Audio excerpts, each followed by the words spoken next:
जय माता दी, जय संतोषी माँ। आज का जो एक्सपीरियंस है बहुत ही डिफरेंट है एंड बहुत आपको कुछ सिखाएगा, कुछ बताएगा। तो चलिए स्टार्ट करते हैं। मेरे जो ये जो एक्सपीरियंस है, ये जो क्लाइंट आए थे जिनसे मेरी बात हुई थी, उनका ये था कि मैम एक तो हमारे घर में एक बहुत ही अलग सा एक चीज़ हुई है। मेरी मदर नहीं है इस दुनिया में और उनकी डेथ का रीज़न हमें समझ नहीं आया। सेकेंडली, हमारे घर में हमें बहुत बहुत एक्सट्रीम चीज़ें फील होती हैं, बहुत एक्सट्रीम चीज़ें मुझे ड्रीम्स में दिख जाता है और वो जब मैं उपाय करता हूँ तो भी सॉल्यूशंस वैसे नहीं मिल पा रहे हैं, क्योंकि मैं शायद इससे आगे नहीं जा पा रहा हूँ। एंड करंटली आज के टाइम पे मैं साधना करता हूँ तो शायद थोड़ा बहुत हमें रिलीफ मिला है, बट बिल्कुल ठीक सब कुछ ठीक नहीं है। एक और जो उनका सवाल था कि मेरी बहन की डेथ कैसे हुई है, मुझे वो जानना है, बिकॉज़ हमें सिर्फ डेड बॉडी मिली थी, हमें रीज़न नहीं पता है कि कैसे क्या हुआ था। तो चलिए स्टार्ट करते हैं। मैंने जब उनके रिकॉर्ड्स ओपन किए तो सबसे पहले उनके नाम पे मैंने रिकॉर्ड्स ओपन किए थे, तो सबसे पहले मैंने उनकी मदर का नाम पूछा। मैंने कहा आपकी मदर का क्या नाम है, क्योंकि सबसे पहले क्वेश्चन हम यही देखते हैं कि उनकी डेथ कैसे, मतलब इतनी सब कुछ ठीक चल रहा था, अचानक से डेथ कैसे हो गई। तो जब रिकॉर्ड्स ओपन किए तो दिखा कि वो कुछ नारियल लेकर आ रही हैं कहीं से। एंड तो मैंने उनसे कहा, मैंने कहा क्या ऐसा कुछ हुआ था कि कहीं आपने ट्रैवल किया था एंड कुछ नारियल वगैरह? तो उन्होंने कहा हाँ, जिस दिन मेरी मदर की डेथ हुई थी उससे 2 दिन पहले ही हम एक जगह गए थे और वहाँ पे हमें एक नारियल दिया गया था। और ऑब्वियसली नारियल को हम इतना शुभ मानते हैं कि अगर हमें कोई ऑफ़र करता है नारियल तो हम ले आते हैं। तो हमें नारियल दिया गया था और मैंने कहा ओके। तो फिर मैं दोबारा रिकॉर्ड्स में जब मैं गई तो मैंने देखा कि वो नारियल उन्हें दिया गया, और वो नारियल जो था वो कोई रख के जो वहाँ पे गया था, वो नारियल जैसे आप मानिए आपके ऊपर कोई प्रॉब्लम चल रही है, कुछ भी है, तो आप वार के अपना कि हमारे घर से दिक्कत ख़त्म हो जाए, या आपको कुछ लग रहा है कि कुछ नेगेटिव, तो नारियल वार के कुछ पैसे हम कलावा बांध के हम रखाते हैं चौराहे पे या मंदिर में। हम जैसे हमें कोई गाइड करता है हम वैसे कर देते हैं। तो वहाँ पे भी कुछ ऐसे किसी ने करके वो नारियल रखा हुआ था, और जब इनकी फैमिली वहाँ गई तो वो नारियल उठा के ऑब्वियसली इनको दे दिया। अब वो नारियल जो लेकर आए, जैसे ही इन्होंने नारियल लिया, वो नेगेटिव एनर्जी जो भी वो बला जो नारियल रखी गई थी नारियल पे वार के, वो इनके साथ हो ली। जैसे ही ये नारियल लेके चले, इनकी प्रॉब्लम स्टार्ट हो गई एंड इनकी मदर की सडन डेथ हुई। एकदम से ही एक्सट्रीम उनको मतलब तबीयत उनकी ख़राब हो गई, और बिल्कुल सोते सोते उनकी मतलब इनको सुबह जब देखा तो पूरी हो चुकी थी। इनको बिल्कुल उम्मीद नहीं थी, बिल्कुल सब सही चल रहा था। तो जब मैंने उनको ये बताया कि मैंने कहा मुझे ऐसे ऐसे पूरी जर्नी दिखी है, तो उन्होंने बताया कि मैम हम नारियल लेके आए, ये आप बिल्कुल सही कह रहे हो, क्योंकि जैसे ही हमने नारियल लिया हमें मतलब हम जहाँ हम गए थे वो ज़्यादा दूर नहीं है हमारे घर से, 5-6 घंटे का रास्ता है। बट जैसे ही हम नारियल लेके निकले हमारी गाड़ी ख़राब हो गई। पूरी रात हमें मैकेनिक नहीं मिला, पूरी रात हमने मतलब ऐसे काटी है, सुनसान जगह ऐसे काटी है।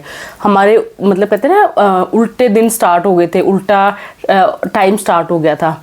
जैसे ही हम रात होके हम सुबह अपना कैसे न कैसे करके हम टाइम पे अपने मतलब पहुँचे, लेट स्टेट होके घर पे वहाँ पे पहुँचे। जैसे ही पहुँचे मदर की तबीयत ख़राब, उनको वॉमिटिंग हो रही है, चक्कर आ रहे हैं, तबीयत बिल्कुल ठीक नहीं है, अजीब सी हरकतें कर रही हैं, किसी को पास नहीं आने दे रही हैं। और हमें लगा कि शायद वो थक गई हैं या उनको फीवर है, कुछ ऐसे ही। उनको हमने टैबलेट वगैरह मेडिसिन वगैरह देके उनको आराम करने के लिए छोड़ दिया। और उसके बाद सुबह तो बिल्कुल ही वो मतलब पूरी हुई हमें मिली। तो वो बड़ा मतलब उनके लिए उन्होंने कहा कि ये बड़ा शॉकिंग था मैम, हमें समझ नहीं आया। तो अब मैंने फिर उनसे पूछा, मैंने कहा फिर आपने क्या किया उस नारियल का? तो उन्होंने कहा कि मुझे उसके बाद ड्रीम आया, मुझे सपना आया कि जैसे मुझे माँ काली बोल रही हैं, जो हमारी कुल देवी हैं, कि तुम है ना मंगलवार को मेरे मंदिर में मेरे आगे नारियल चढ़ा के आया करो। 5 मंगलवार तुम्हें नारियल चढ़ा कर आना है मेरे मंदिर में। तो बोले मैंने वैसे ही किया। मैंने वो नारियल था वो भी मैं वहाँ पे रख के आ गया, और मैं एक और नारियल ले गया और वो माँ के मंदिर में चढ़ाने लग गया हर मंगलवार को। तो जो मैं चढ़ाता था मुझे बाद में मतलब पंडित जी बताते थे कि तुम जो नारियल चढ़ा के जाते हो वो सड़ जाता है, बदबू मारता है, तुम इतना। तो उसने कहा कि मैं तो बड़ा अच्छा नारियल खरीद के लेके दुकान से लेके जाके चढ़ा के आता हूँ। तो उसने बताया कि पंडित जी बताया कि तुम जो नारियल चढ़ा के आते हो, तुम्हारे जाने के कुछ ही घंटों बाद ही मतलब वो रात रात में सड़ने लग जाता है, बदबू मारने लग जाता है, हमें उठा के उसको फेंकना पड़ता है। उसने कहा कि ये होता रहा।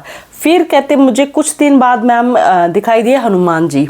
उन्होंने कहा कि तुम्हें हर शनिवार मेरे आगे नारियल चढ़ा के आना है। तो बोला मैम मैंने फिर से शनिवार को चढ़ा के आता है, वहाँ पे भी सेम वही, मैं जो नारियल चढ़ा के आऊँ वो सड़ने लग जाए, उसमें कीड़े चलने लग जाए, बिल्कुल काला ऐसे बदबू मारने लग जाए, उसको उठा के मतलब उठाना मुश्किल, इतना ख़राब हो जाता था वो। तो उसने बताया कि हमें समझ नहीं आ रहा था कि क्यों हो रहा था।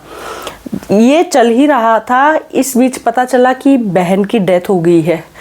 तो अब वो भी शॉकिंग था, हमें समझ नहीं आया। तो फिर जब मैंने ये रिकॉर्ड्स उनके ओपन किए कि उनकी बहन का क्या हुआ, तो उनकी बहन की मैंने स्पिरिट को बुलाया।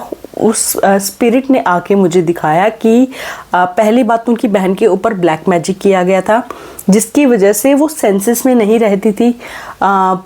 हर छोटी छोटी बात पे लड़ाई करने लग जाती थी, चिड़चिड़ी रहने लगी थी, खाना पीना उन्होंने छोड़ दिया था, और पूजा पाठ तो बहुत दूर, मतलब कुछ भी नहीं दिख रहा था कि पूजा पाठ। अकेले रहने लगी थी, डिप्रेशन, मतलब एक होता है ना इंसान अकेले रहने लग जाता है, चिड़चिड़ा हो जाता है, वो बिल्कुल अकेले ऐसे रहने लगी थी। उन्होंने अपनी वो जर्नी दिखाई उस स्पिरिट ने। उसके बाद तो मैंने उस स्पिरिट से पूछा, मैंने कहा तुम्हारी डेथ कैसे हुई, क्योंकि तुम्हारी फैमिली तो यही जानना चाहती कि डेथ का रीज़न क्या था। तो दिखाया उसने कि किसी ने उसका मुंह पकड़ के ऐसे, और कोई ज़बरदस्ती उसको कुछ पिलाया जा रहा है, उसका कोई आदमी उसको ऐसे पिला रहा है ज़बरदस्ती। वो पीने के बाद उसके मुंह से ऐसे उसने वॉमिटिंग करने का ट्राई किया, उसके मुंह से ऐसे झाग से निकल रहे थे। तो ऑब्वियसली वो पॉइज़न ही था, किसी में मिला के कैसे भी उसको पॉइज़न ही दिया गया था, और फिर उनकी डेथ हुई थी। तो मैंने उनके भाई को बताया, मैंने कहा देखो आपकी बहन का पहले बात तो उस पर ब्लैक मैजिक किया गया था। तो उसने कहा कि हाँ मैम, हमें भी कहीं ना कहीं ये लगना स्टार्ट हो गया था, क्योंकि उसने सबसे बात करना छोड़ दिया था, और जब मैं उससे मिलने गया था तो वो बिल्कुल अकेली बैठी हुई थी और बहुत ही अजीब रिएक्ट कर रही थी। पर मुझे लगा कि शायद वैसे ही होगा, मुझे मतलब इतना सीरियसली मैंने नहीं लिया। दूसरा जब मैंने रीज़न बताया तो उसने कहा, मतलब ऑब्वियसली भाई के लिए थोड़ा शॉकिंग था। तो उसने कहा कि मैम अब क्या, वो क्या चाहती है। तो उस स्पिरिट ने कहा कि मैं किसी को तंग नहीं कर रही हूँ, मैं भटक नहीं रही हूँ, बट मैं अपने रिवेंज का वेट कर रही हूँ। रिवेंज होगा, ऊपर वाला लेगा, मैं सिर्फ देख रही हूँ। मैं कुछ ना तो उनको तंग कर रही हूँ, ना मैं इधर ही आसपास घूम रही हूँ, मैं मुक्त हूँ, पर मैं अपनी रिवेंज का वेट कर रही हूँ। मैं नेक्स्ट बर्थ नहीं लूँगी जब तक मैं नहीं देख लेती हूँ उनकी फैमिली को दुखी होते हुए, जिन्होंने मेरे साथ ऐसा किया है, जब तक मैं नेक्स्ट बर्थ नहीं लूँगी, ये उन्होंने बताया। तो उनके भाई को जब मैंने बताया तो उनके भाई ने कहा कि मैम पक्का वो रिवेंज लेगी ना अपना। तो मैंने फिर से पूछा, मैंने कहा तो तुम रिवेंज लोगी? तो उन्होंने कहा हाँ, मैं जब तक अगला जन्म ही नहीं लूँगी। तो उनके भाई ने कहा कि ठीक है। ये मुझे बड़ा अच्छा लगा, तसल्ली हुई कि चलो वो देख रही है, अपना रिवेंज लेके उसको और अच्छा लगेगा, शांति मिलेगी, मुक्ति मिलेगी। और सबसे बड़ी बात कि उसने ऊपर वाले पे छोड़ा हुआ है, वो चाहती ही नहीं है कि कोई अपने कर्म खराब करे, कोई कुछ गलत करे। ये बहुत अच्छी बात है। फिर मैंने उनके वो नारियल वाला देखा रिकॉर्ड्स में। वो नारियल वाला जो जैसे उन्होंने बताया कि नारियल ख़राब हो जाते थे, काले हो जाते थे। तो जब मैंने रिकॉर्ड्स में देखा कि उनके नारियल पे, इसलिए उनके नारियल जो थे वो घर से जाते थे, वो इसलिए ख़राब हो जाते थे क्योंकि उनके घर में कोई ब्लैक मैजिक कर रहा था, कंटिन्यूसली ब्लैक मैजिक कर रहा था। और जो कर रहा था वो ये मानिए कि इतना स्ट्रॉन्ग कर रहा था कि वो स्पिरिट्स को मतलब बांध, क्योंकि पूरे घर में मतलब एक्सट्रीम वाला। आप उनके घर में मैं आपको आगे बताऊंगी, उनके घर में जब मैंने देखा ना कि उनके घर में बाहर स्पिरिट्स घूम रही थी, एक्सट्रीम उनके घर में किया जा रहा था। एंड जो कर रहा था वो एक आदमी था। तो मैंने देखा, मैंने उनको बताया, मैंने कहा आपके घर में ना कोई ब्लैक मैजिक कर रहा है एंड ये एक आदमी कर रहा है। तो उसने कहा कि मैम मुझे पता है ये कौन कर रहा है। मैंने कहा ओके, अच्छी बात है अगर आपको पता है तो। फिर उन्होंने कहा कि मैम अब ये बताइए कि आज के टाइम पे हमारे घर में कुछ है, क्योंकि अब मैं साधना कर रहा हूँ, पर मैं आपसे जानना चाहता हूँ कि मेरे घर में आज के टाइम पे क्या है। तो एक और चीज़, हाँ एक और चीज़ जो उन्होंने मुझे बताई कि मैम आप सही कह रहे हो कि मेरे घर में एक आदमी कर रहा है, क्योंकि क्या हुआ एक बार मेरे घर में कैमरे लगे हुए हैं, एंट्रेंस पे दोनों साइड से मैंने कैमरे लगाए हुए हैं। तो क्या हुआ एक बार रात को एक आदमी आया, वो कुछ करके हमारे घर में ऐसे फेंक के गया एंट्रेंस पर, जो घर के गेट के अंदर जाके जो हमारी सेकंड एंट्रेंस है वहाँ पे वो कुछ करके गया। उसके बाद जैसे ही वो गया अराउंड 2, उसने बताया कि मैम 2 बजे के करीब हमें दिखी कि एक कैमरे में एक एनर्जी ऐसे उड़ती दिखी हमें पूरी। उसने बताया कि मैम जैसे होता ना कि जैसे मूवीज़ में, उसने बताया जैसे मैम मूवीज़ में होता है ना कि कोई सफ़ेद कपड़े में, वैसे एक एनर्जी दिखी जिसके पैर वैर कुछ नहीं, बट एक एनर्जी पूरी दिख रही है, वो हमारे घर में ऐसे घूम रही है, बाहर जाती हुई दिखी। लेकिन वही चीज़ दूसरे कमरे में नहीं दिख रही है, सेकंड कैमरे में नहीं दिख रही है, हमें फर्स्ट कैमरे में दिख रही है। और बल्कि सेम टाइम है, दोनों कैमरों का सेंटर में, मतलब घर में फोकस है, मतलब एक कैमरे से भी पूरा दिख सकता है, लेकिन फिर भी हमने दूसरा कैमरा भी लगाया हुआ है। सिर्फ एक कैमरे में वो चीज़ दिख रही है, दूसरे कैमरे में नहीं दिख रही है। तो मैंने कहा कि आपके पास वो अभी है रिकॉर्डिंग? तो उन्होंने कहा कि मैम मैंने वो रिकॉर्डिंग थी मेरे इसमें लैपटॉप में रखी हुई थी, बट सिर्फ मैंने वाइफ को दिखाया एंड कहीं ना कहीं वो डरने लग गए थे, ज़्यादा ही बार बार देखते थे, तो मैंने उसको डिलीट कर दिया कि इसको छोड़ो। और अब मैं साधना में हूँ, तो मैंने ये चीज़ अब मैंने उसको हटा दिया है। तो इसलिए मुझे पता है कि एक आदमी है जो कर रहा है और क्या कर रहा है, क्योंकि उसके बाद हमें बहुत कुछ दिखा। फिर मैंने कहा ठीक है। उनके बाद फिर से उसने कहा कि मैम आप बताइए कि आज के दिन हमारे घर का क्या कंडीशन है। तो जब मैंने रिकॉर्ड्स में देखा, उनके घर में देखा कि चारों तरफ से बजरंग बली दिखाई दिए, पूरे हनुमान जी दिखाई दिए, कि चारों तरफ से एक होता है ना कि एक गोल्डन सी लाइन, गोल्डन कहूँ या येलो, ऐसी एक बाउंड्री सी दिखी एंड सेंटर में हनुमान जी पूरे से दिख रहे थे मुझे। तो मैंने उन्हें बताया, मैंने कहा आज के टाइम पे अगर आज आप पूछेंगे, आज के दिन आपके घर की चारों तरफ से हनुमान जी प्रोटेक्ट कर रहे हैं आपके घर को। और बाउंड्री के बाहर जो मुझे दिखा कि एनर्जीज हैं, अब भी एनर्जीज मतलब उनकी बाउंड्री के बाहर हैं। वो मतलब ये मानिए कि सिर्फ जैसे इंतज़ार ही हो रहा है, बाहर हैं लेकिन अंदर वो एंटर नहीं कर पा रही हैं। और चारों मतलब पूरे घर की बाउंड्री पे हनुमान, वो पूरी वो गोल्डन बाउंड्री मुझे दिखी, हनुमान जी मुझे दिखे। तो मैंने उन्हें वो बताया। तो उन्होंने कहा हाँ मैम, हमारे इष्ट देवता है हनुमान जी, और मैं बहुत साधना करता हूँ, बहुत पूजा करता हूँ। तो मैंने उनको ये बताया कि मैंने देखिए इस धरती पे है सब कुछ, जो लोग कहते हैं कि हमें तो दिखा नहीं, हमें तो पता नहीं।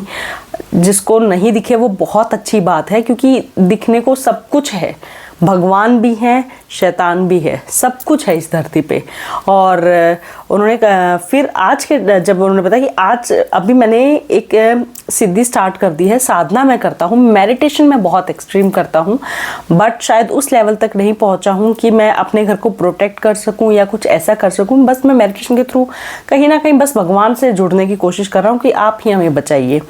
तो मैंने उन्हें वही बताया कि देखिए आपको हनुमान जी आपके घर को प्रोटेक्ट कर रहे हैं, तो आप जब कुछ आपको पता चल गया कि इस देवता की मेरे ऊपर ब्लेसिंग है, तो आप उनके मंत्र जाप कर सकते हैं। आप उन्हें और ज़्यादा जब उन्हें याद करेंगे, उनका शुक्रिया अदा करेंगे, तो आपके घर से कभी उनका हाथ हटेगा नहीं, कभी ब्लेसिंग ही नहीं हटेंगी।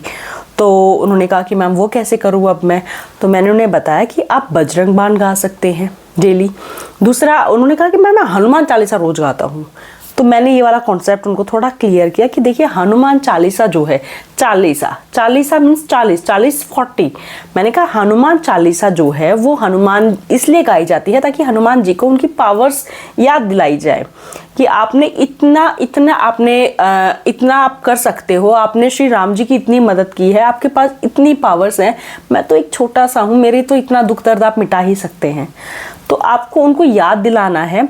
अब आपने 40 डेज आप एक नेम बनाइए कि मैं कल से हनुमान चालीसा स्टार्ट करूँगा, या मैं आज मंगलवार है, आप बैठिए, हाथ में जल लीजिए, थोड़ा गंगा जल लीजिए और प्रण लीजिए कि हनुमान जी, बजरंग बली, आज से मैं आपकी हनुमान चालीसा गाऊंगा 40 दिन तक, और आपको मेरा ये दुख दर्द मिटा देना है। बस मेरी यही इच्छा है, छोटी सी इच्छा है। आप तो इतने बड़े बड़े काम करते हो, मेरा क्या छोटा सा काम है आप नहीं करेंगे। और आपको 40 दिन हनुमान चालीसा गाना है, लेकिन सिर्फ 40 डेज, सिर्फ और 40 डेज, इसके बाद नहीं। 40 डेज के बाद आप लड्डू बना के, जैसे उनको चूरमा के लड्डू बनाए जाते हैं उनके भोग में, चूरमा और गुड़ के लड्डू बनाए, मतलब रोटी जो होती है ना उसको तोड़ के गुड़ के साथ ऐसे उनके लड्डू बनाए जाते हैं, जिसको सवा मणि भी बोला जाता है। ये सालासर में मैंने देखा था, लोग जैसे कोई मन्नत मांगते हैं तो वो चढ़ाते हैं। आप प्रसाद के तौर पे बूंदी दान कर सकते हैं, बूंदी के लड्डू बांट सकते हैं, आपको जैसा ठीक लगे। आप 40 डेज के बाद आप वो कर सकते हैं जब आपका काम बन जाए। लेकिन हनुमान चालीसा का जो कॉन्सेप्ट है वो सिर्फ 40 डेज आपको करना चाहिए। उसके बाद आप थोड़ा सा ब्रेक लीजिए, फिर आप कोई इच्छा रखिए और फिर आप चालीसा गाइए। लेकिन कंटिन्यूअसली नहीं गाना है कि आप गा ही रहे हैं। Chalisa means only for 40 days, आपको सिर्फ 40 दिन करनी है। मैंने उन्हें वो बताया तो उन्होंने कहा ठीक है मैम, मैं अभी आने वाले मंगलवार से मैं हनुमान चालीसा का पाठ स्टार्ट करूँगा और बजरंग बाण का पाठ स्टार्ट करूँगा। तो ये था आज का किस्सा, जो कि बहुत इंटरेस्टिंग था। एंड आई थिंक मैंने इसमें काफ़ी, ये 1 घंटे का पूरा 1 घंटे का सेशन था उनका, और मुझे भी बड़ा अच्छा लगा हेल्प करके। और कोई स्पिरिट भटक नहीं रही थी उनकी। सबसे अच्छी बात ये थी कि जो भी स्पिरिट थी उसने कहीं ना कहीं अपने आप को मुक्त किया हुआ है। कोई भी रिवेंज के लिए नहीं थी कि मैं किसी की वो करूं, हेल्प करूं। सिर्फ और सिर्फ मैं एक ही चीज़ कन्वे करना चाहूँगी कि देखिए, हमें नारियल मिलता है। हम जैसे मंदिर जाते हैं तो हम पंडित जी को नारियल देते हैं, वो हमें भगवान के दर्शन जब हम करने जाते हैं तो भगवान के पैरों में लगा के हमें दे देते हैं, उनका आशीर्वाद हमें मिल जाता है। लेकिन आप किसी भी ऐसी जगह जा रहे हैं तो थोड़ा सा आप अलर्ट रहिए कि आपको क्या दिया जा रहा है। कुछ भी, जैसे चुन्नी मिल गई है, हार मिल गया है, वो बात अलग है। माँ की चुनरी मिल जाती है, कई बार आप मंदिर जाते हैं माता के, वो अच्छी बात है। लेकिन जहाँ जैसे किसी आप महाविद्या, जो 10 महाविद्या जो है उनके मंदिर में कहीं आप जाएंगे, वहाँ पे आपको थोड़ा सा अलर्ट रहने की ज़रूरत है। जैसे मेहंदीपुर बालाजी से आप कुछ लेकर नहीं आते हैं, ऐसी कुछ जगहें होती हैं जहाँ पे आपको थोड़ा सा सोच समझ कर लेगा। अगर आप ऐसा आपको कुछ प्रसाद मिल भी गया है तो आप हाथ जोड़कर ले लीजिए। ऑब्वियसली हम मना नहीं कर सकते हैं, बट आप उसको किसी जगह प्रवाह कर दीजिए, कोई दिक्कत नहीं है, पर कंज्यूम मत करिए, क्योंकि हमें नहीं पता है कि कौन क्या बला उतार कर, क्या मन्नत मांग कर वहाँ रख कर गया है। तो आप वो लेकर मत आइए। एंड मैं ये नहीं कह रही हूँ कि इसमें पंडित जी की गलती है, पंडित जी की गलती नहीं है, वो शायद उनकी लेखी में लिखा था, ये होना ही था। तो आप थोड़े से अलर्ट रहिए। ऐसा कुछ होता है तो जैसे मैंने आपको हनुमान चालीसा का आपको जाप बताया है, आप वो कर सकते हैं। अगर आपको ऐसा कुछ लगता है तो डेफिनेटली आपको अपने रीडिंग कराकर देखना चाहिए। कुछ भी बिना सोचे समझे नहीं करना चाहिए, थोड़ा सा सोच समझ के ही आगे चलना चाहिए और गाइडेंस लेनी चाहिए। इस धरती पे जो मेरा एक्सपीरियंस है, मैंने देखा इस धरती पे सब कुछ है। अगर आप मानेंगे ना एक पत्थर है, तो वो भी भगवान आपको दर्शन देने लग जाएंगे उसमें। लेकिन अगर आप मानेंगे कि कुछ भी नहीं है, ऐसा बिल्कुल नहीं है सब कुछ। आपको कब रियलाइज़ हो, ये बात अलग है। किसी को जैसे आपने अगर मूवीज़ में भी देखा होगा ओ माई गॉड, तो उसमें भी OMG वाली, उसमें भी दिखाया हुआ है कि वो नहीं मान रहे, नास्तिक हैं, बट भगवान ने जब दर्शन किया तब तो मानना पड़ा ना। तो उनका वो टाइम था कि उनको तब रियलाइज़ होगा। तो सब कुछ है, किसी चीज़ को इग्नोर मत करिए और किसी चीज़ को चैलेंज भी मत करिए। बस सब ऊपर वाले पे विश्वास रखिए, उनसे बढ़कर कोई नहीं है। जय माता दी, जय संतोषी माँ। अगर आपको कोई डाउट है, आपका कुछ जानना है, तो प्लीज़ मुझे कमेंट्स में बताइए और कमेंट्स में जय माता दी ज़रूर लिखिए। जय माता दी।